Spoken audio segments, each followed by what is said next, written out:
En manchette aujourd'hui, Saint-Ignace de Loyola présentera le projet final de salle communautaire ce dimanche.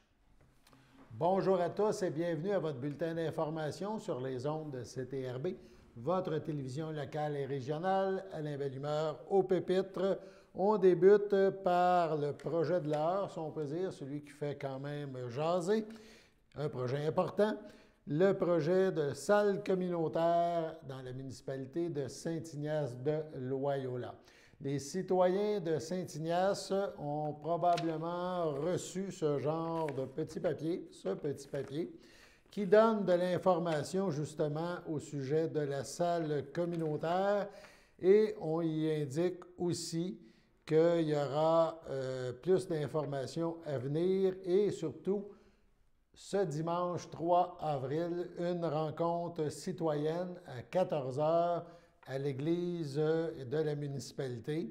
Il y a des documents, les gens pourront voir une vidéo explicative et auront droit, pourront avoir un document explicatif sur la démarche depuis l'acquisition de l'église par la municipalité.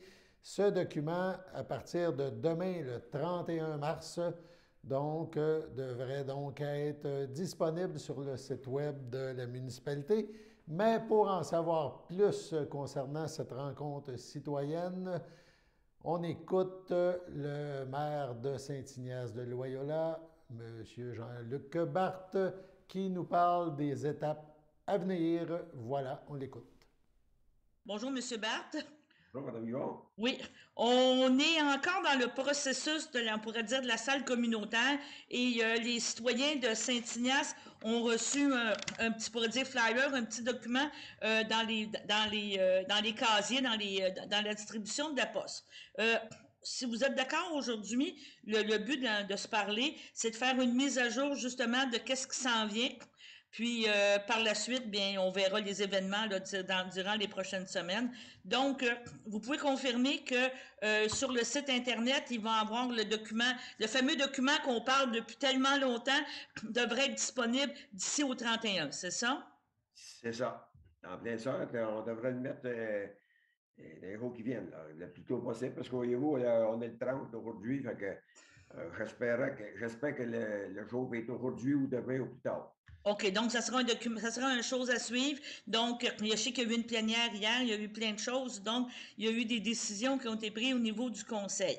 Par la suite, on parle du 3 avril, donc dimanche après-midi, vous invitez les citoyens à aller à l'église pour assister à une rencontre d'information. Est-ce qu'on peut avoir un petit peu le déroulement, comment vous voyez cette rencontre-là? Il va peut-être avoir un petit topo du début à la fin, hein. OK. Ça va être avec des images. Là. Il va peut-être avoir un petit topo qui va se faire assez bref, parce qu'on va relater tout ce qui s'est fait depuis 2000, je pense. Et après ça, ben, il va y avoir une période de questions. Puis moi, avant de la période de questions, je vais faire un petit préambule pour expliquer un petit peu comment le conseil veut que ça marche. OK.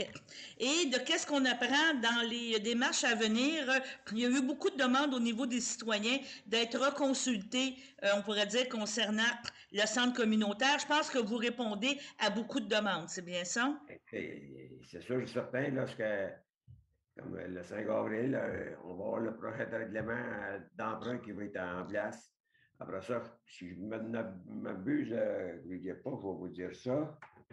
J'ai le 11 avril. Non, pas le 11 avril, excusez-moi. Le 21 avril, il devrait avoir le 20 avril, il va y avoir le registre des personnes habilitées. Puis suite à ça, si on est obligé d'aller à un référendum, au plus tard, le 5 juin, le référendum va avoir lieu. Okay. Moi, qu'est-ce que je comprends, c'est que le 5 avril, vous m'avez dit, à la réunion du conseil, il va y avoir il va y avoir un point de l'ordre du jour qui va être la demande de règlement d'emprunt. Vous allez continuer dans le cheminement, mais le 20 avril, les gens vont avoir à aller signer d'ici le 20 avril un registre ou c'est le 20 avril non, exactement? C'est le 20 avril seulement. C'est le 20 avril seulement. Et là, les gens vont avoir à signer s'ils sont pour ou s'ils sont contre ce règlement d'emprunt-là. C'est ça que je comprends. Le registre des personnes à voter, c'est le registre civique-là. Si le monde vient de signer, c'est parce qu'ils ne veulent pas. OK. Ou, ben, peu importe, ils ne veulent pas le projet. Bon, mettons OK. que, je pense que je me souviens exactement, mettons, on va dire un chiffron, là, 200 personnes viennent de signer. Bon. OK. Bon, là, le conseil, on va se réunir et on va décider, est-ce qu'on va en référendum? OK. Donc, OK. moi, personnellement, je vais opter pour le référendum parce que OK. mais s'il y a que 200 personnes qui viennent voter, c'est pas. Ça ne me dit pas que les citoyens n'en veulent pas. Donc, on va aller au référendum. Puis après le référendum, ben là, après ça, ben, on verra. OK, d'accord.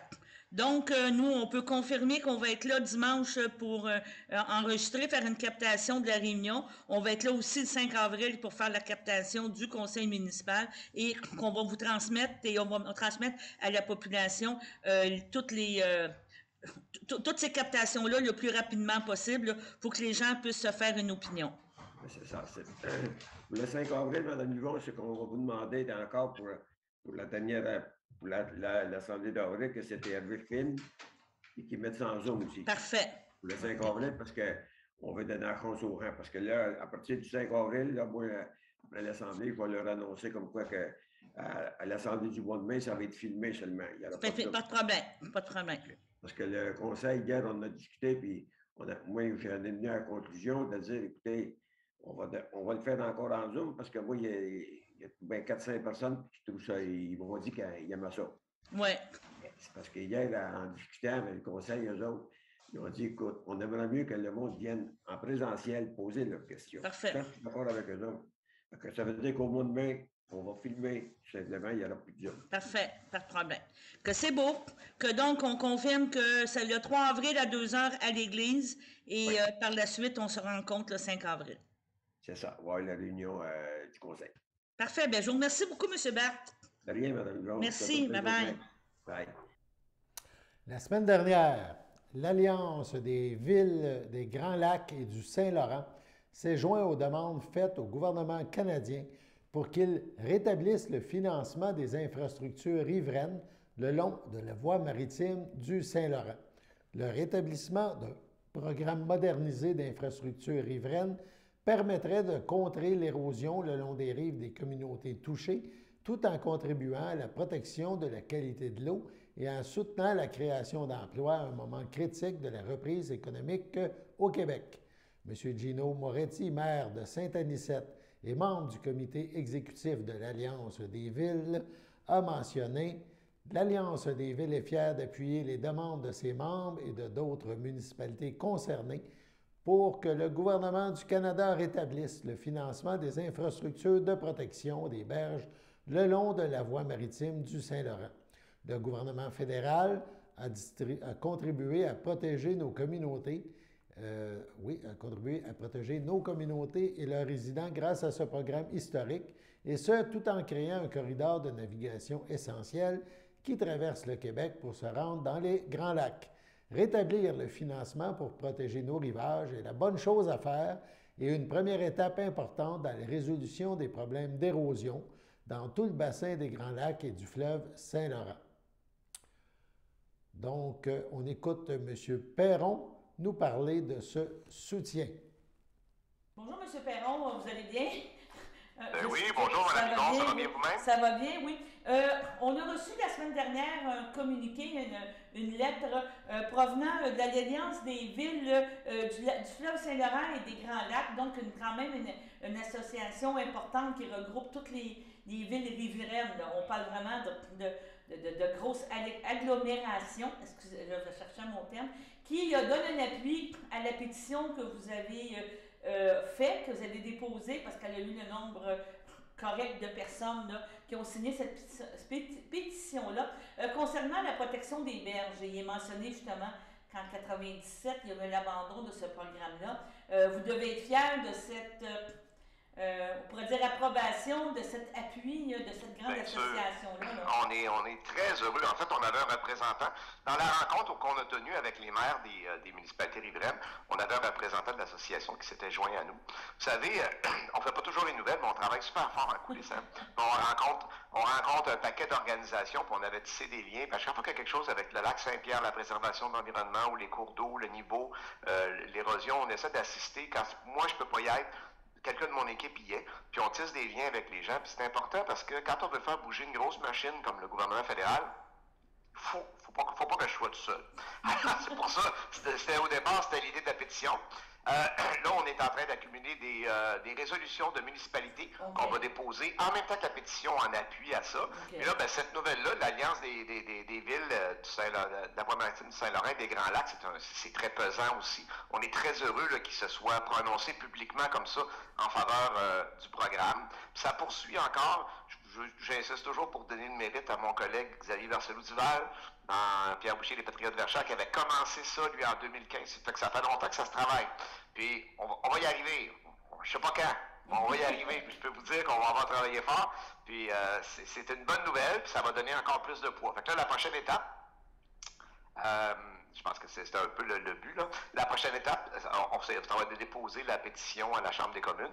Là, on attend d'avoir nos résolutions de municipalité. Puis on va peut-être, même, on attendait aussi en avril pour peut-être avoir le droit d'avoir des invités sur la colline parlementaire. Parce que quand on est tout seul, on peut avoir la main brillante, mais quand on est avec les gens du milieu, on fait trembler pas mal plus les élus des autres formations politiques. Fait que ça va être ça le but, de frapper un grand coup là-dessus. Okay. Parce que quand on parle de protection des berges, cette association-là, je veux juste être sûr que me plante pas, mais on peut parler de grandes villes comme Toronto, puis de l'autre côté aussi de la frontière américaine. C'est pas juste du Canada. Ouais. Écoutez, moi non plus, je veux pas dire n'importe quoi. Il faudrait vérifier la liste, là, mais je sais que c'est la grande majorité des villes qui en font partie. Puis ils ont un grand intérêt, ils en parlent souvent. Puis ils ont aussi des liens avec la Commission mixte internationale, qui est l'organisation qui gère le niveau des eaux du Grand Lac et de la Voie-Maritime du Saint-Laurent en partenariat entre les États-Unis et le Canada, parce que vous savez que la plupart des Grands Lacs sont partagés à 50-50. Donc, c'est quelque chose qui est complexe à gérer.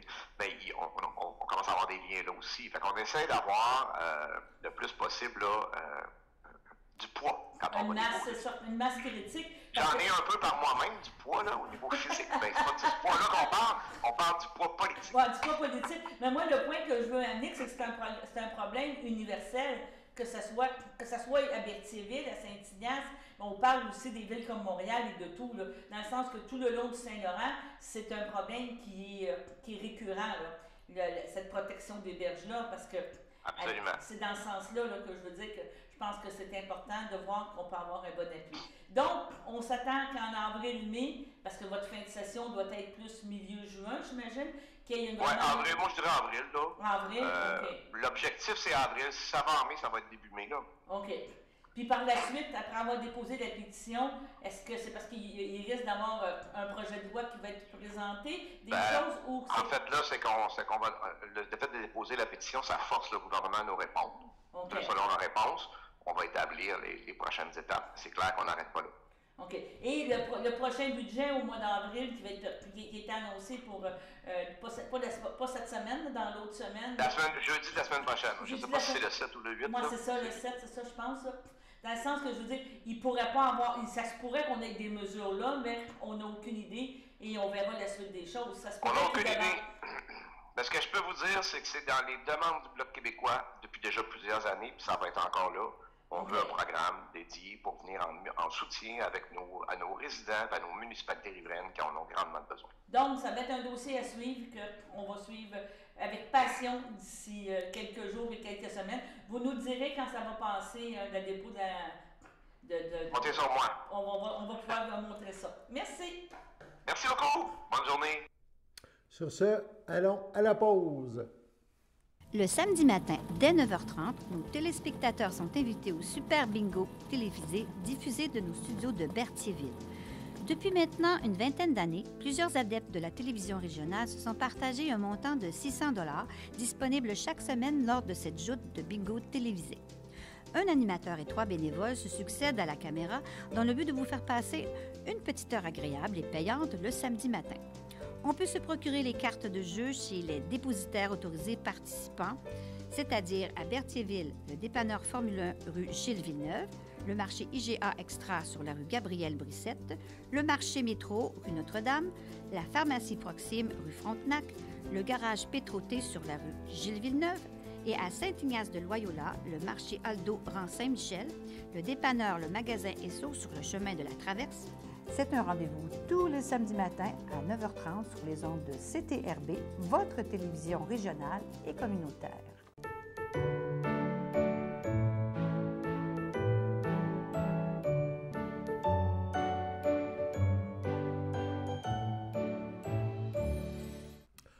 Aujourd'hui, 30 mars, un anniversaire à souligner. Les filles d'Isabelle de Berthier souhaitent bonne fête à Sylvie Léveillé. C'est votre anniversaire aujourd'hui, 30 mars. Toute l'équipe de CTRB se joint à moi et vous souhaite bonne fête.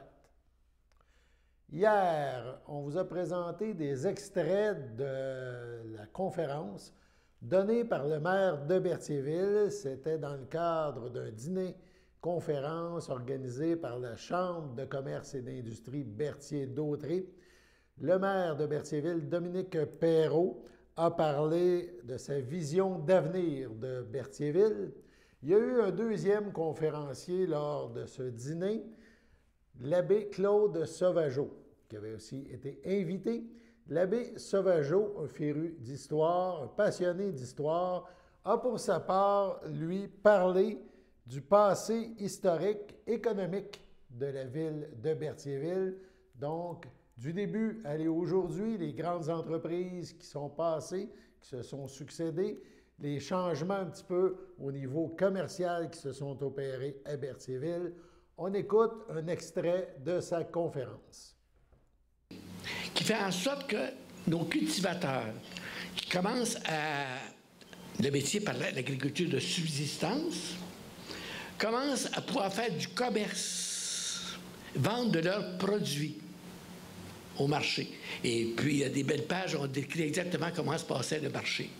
En même temps, en 1830, arrive, voilà, le premier édifice commercial, qui est le magasin Tranche-Montagne. Ceux qui sont peut-être un petit peu plus vieux se souviennent peut-être du magasin Davio, hein, qui est aujourd'hui situé l'église de la Parole vivante à côté du centre funéraire Yves Houle. C'était ça. Ça, c'était là. Donc, on commence à avoir un premier édifice commercial. Et pour dire que le commerce commence à ce moment-là. Et qu'est-ce qui arrive en même temps? Il y a des commerces qui commencent à, on l'a vu tout à l'heure, à jouxter la place du marché.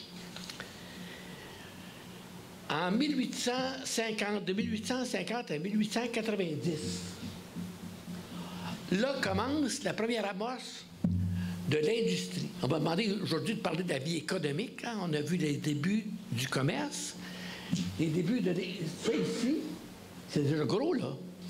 C'est la première tannerie. La tannerie, c'est quoi? C'est fait tanner, hein, des peaux. On avait des peaux parce qu'on avait des animaux. Alors, c'est une première tannerie qui n'a pas eu un succès énorme. Ça a duré à peu près une trentaine d'années. Pour ensuite être remplacé par une industrie de betteraves à sucre. Et là, les cultivateurs pensaient avoir le gros lot avec la betterave à sucre pour avoir un débouché. Mais déjà, il y avait de la compétition avec les Antilles, la canne à sucre. Alors, pour vous dire comment il y avait de l'espérance là-dedans, l'archevêque de Montréal, qui à ce moment-là n'était pas n'importe qui, là, l'archevêque de Montréal était venu bénir, regardez, Factory, il était venu bénir l'usine de betterave à sucre, qui elle aussi n'a pas été un succès. Alors, qu'est-ce qui arrive par après, donc? On arrive avec l'installation de la Melchers. Ah là, on commence dans les grandes lignes. Mais entre-temps, il est arrivé quelque chose d'extraordinaire, le chemin de fer. C'est Berthier, on était à la jonction, on avait tout. Hein? Le Canadien Pacifique inaugure un chemin de fer en 1879, Québec-Montréal. Berthier est sur la route, donc il y a une station à Berthier. 2 ans plus tard, qu'est-ce qui arrive? Il y a une jonction. C'est ça qu'on appelait ça Berthier-Jonction. Hein? Il y a une jonction qui se rend jusqu'à la ville. Laquelle jonction, ici, là, c'est aujourd'hui la rue Sainte-Foy. Tu sais, la gare était où est la pharmacie brûlait là. C'est ça. Alors, la gare était là. Et voilà que la gare arrive. Donc, c'est un plus, là. En même temps, on a le fleuve. Faut pas oublier qu'on a le fleuve. Aujourd'hui, mais c'est la Barida. À la place de la Barida, il y avait un quai qui s'avançait dans le fleuve. Lequel quai servait au commerce, déjà là, avec des barges, parce qu'on avait des animaux. Donc, il fallait faire le commerce des animaux. Ensuite, on était déjà fertile pour le foin. On a tout parce qu'ici, on a des terres de glaise qui sont fertiles pour le foin. Donc, on était des spécialistes du foin. Et ceux qui connaissent le bateau, le Jacques-Cartier. Moi, j'ai organisé des croisières à bord du Jacques-Cartier pendant autour de 25 ans. Dans sa vie antérieure, le Jacques-Cartier commerçait le foin ici à partir du quai. Puis on avait aussi le traversier qui passait par le Schneider du Nord pour s'en rendre à Sorel. Donc, le quai. En même temps, on a le début du... Voilà, c'est un extrait de la conférence de l'abbé Sauvageau. Le Centre d'action bénévole d'Autrey vous présente demain à 13h30 le film Borealis. C'est dans le cadre de ses petites vues. Le film du réalisateur Kevin McMahon. Le film pénètre donc dans les profondeurs de la forêt boréale pour y découvrir l'expression chorale de la vie dans les légendaires étendues sauvages du Canada. Comment les arbres arrivent-ils à évoluer, à communiquer, à survivre, malgré les forces destructives du feu, des insectes et de l'intrusion humaine?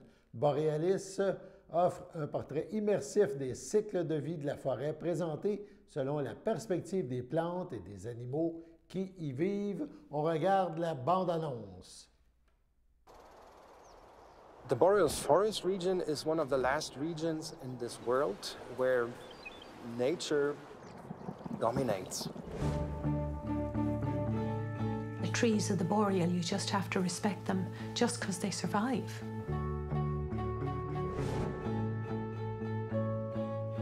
To maintain life on this planet, we have to have a green cover.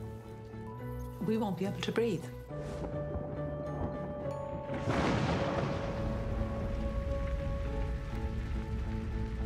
These trees are communicating. We're not alone in this experience. Evergreen, oh evergreen, how faithful are your branches. Green beneath the summer's glow, you blossom in the winter snow. Something that we need to be thinking about, how we as humans interact with the forest. And what happens to that forest is going to be a reflection of what happens to us. Sur ce, allons à la pause.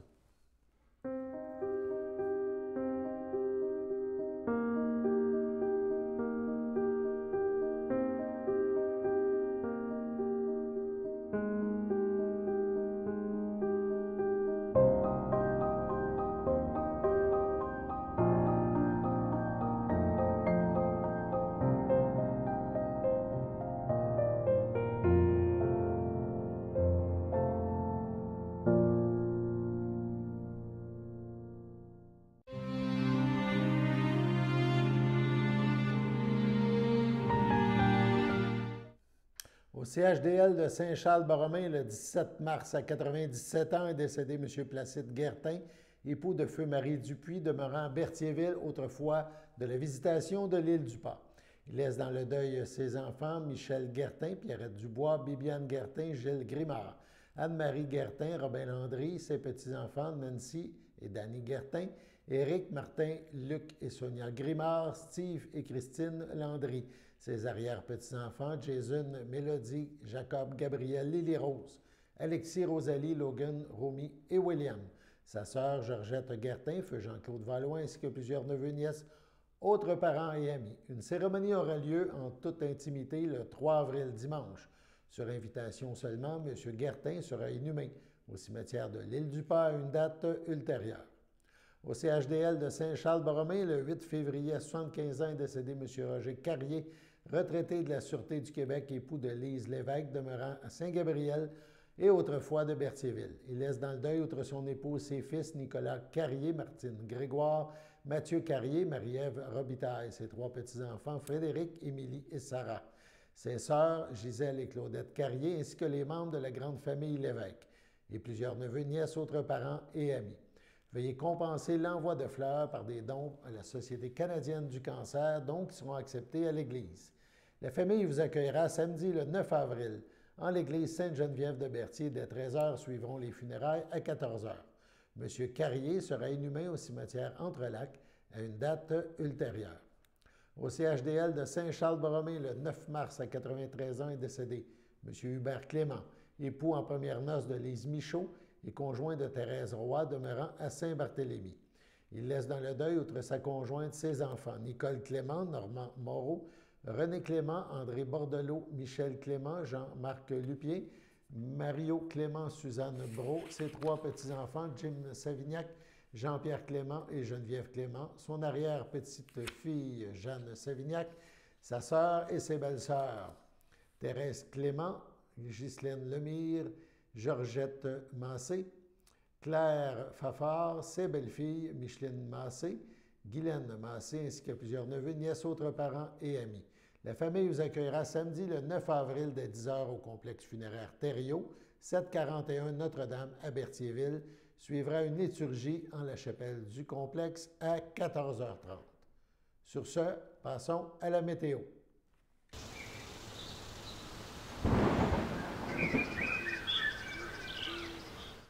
On vous invite à la prudence au cours des prochaines heures de cette nuit et ce soir, cette nuit et demain matin.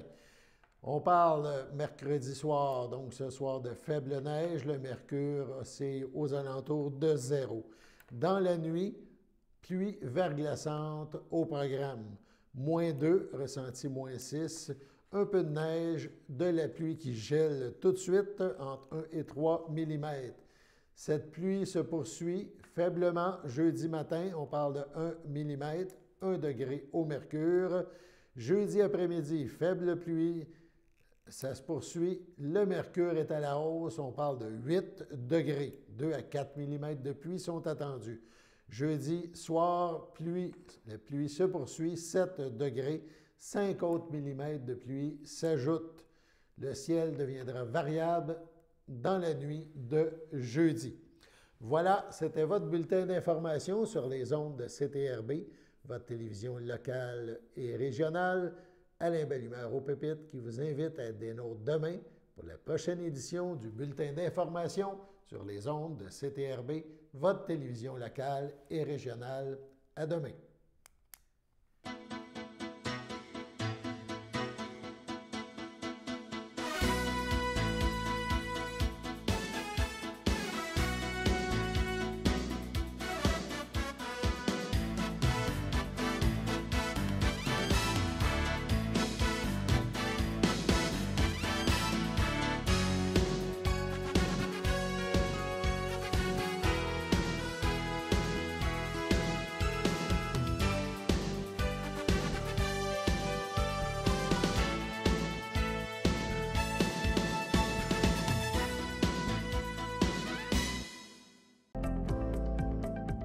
Les télévisions communautaires autonomes du Québec, ce sont les télévisions les plus importantes parce qu'elles sont proches de la communauté. On veut encourager des gens qui parlent de ce qui nous intéresse, mais aussi qui participent au développement local. Mais c'est fini le temps là, où on allait lire une affaire qui a été écrite avant hier au bout du monde. Non! Tu veux savoir ce qui se passe chez vous? Bien, ma télé préférée, c'est la télé autonome communautaire. C'est ici que ça se passe.